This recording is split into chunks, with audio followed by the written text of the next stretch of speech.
Busturialdea, Matxitxakotik eara bitartean dugu zabaldurik, eta lurrez hoizeraino. Euskadi barruan, Busturialdeak bere berezitasunak ditu. Busturialdean dagoen itsasadarra Urdaibai da. Urdaibai ez da ibai bat, baina itsasoa ere ez da, itsasadarra da. Santimaminen eta bizi izan ziren gure aurrekoek ere bazekiten Busturialdeko itsasertza moluskotan eta arrainetan oso aberatsa zela. Horregatik, hautatu zuten bizitzeko.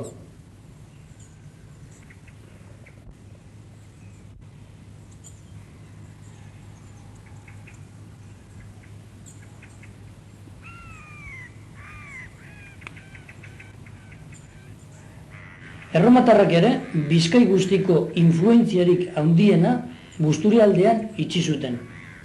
Bermeo, itsasoari begira bizi izan dan legez, Gernika eta beringurua nekazaritza, olagintza eta errotetatik bizi izan da, lurretik gehienez.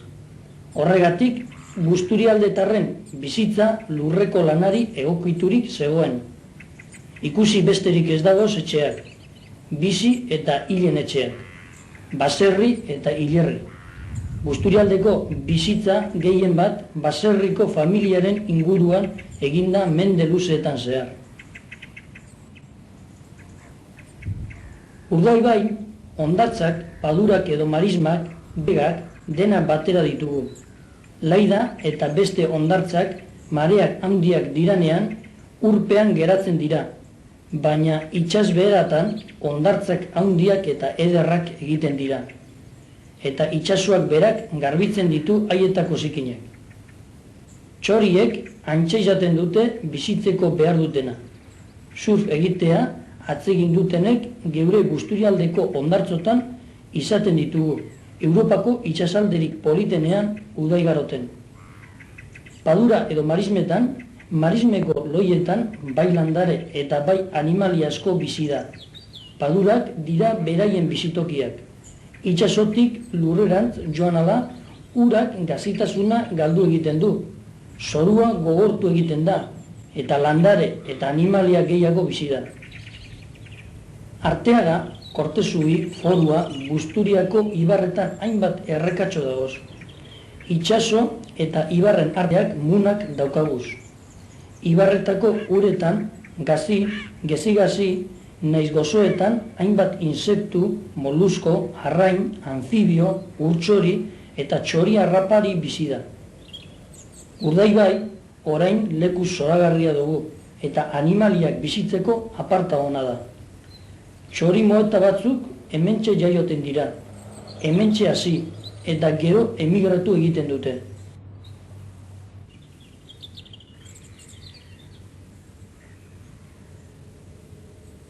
Naturaren ekilibrioa eta gutxi batzuen interesak orain arte babesturik zeuden. Baina denbora aldatuz doa. Eta batzutan aurreko ekilibrio denak hankasgora botatzen dituzte. Gernikak, bere jauntxuen bidez, askotan eskatu du itsasadarra lehortzea. Errege katolikoek Gernikako arbolapera foruen juramendua egitera etorri zirenean, itsasadarra kanalizatu egingo zutela agindu zuten.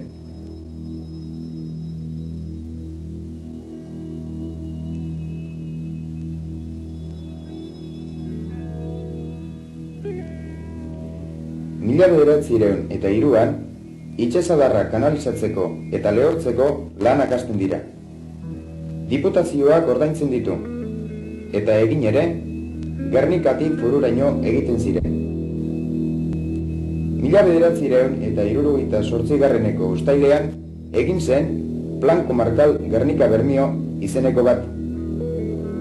Plan honek dinonez, Urdaibai itsasadarra zona de reserva absoluta da.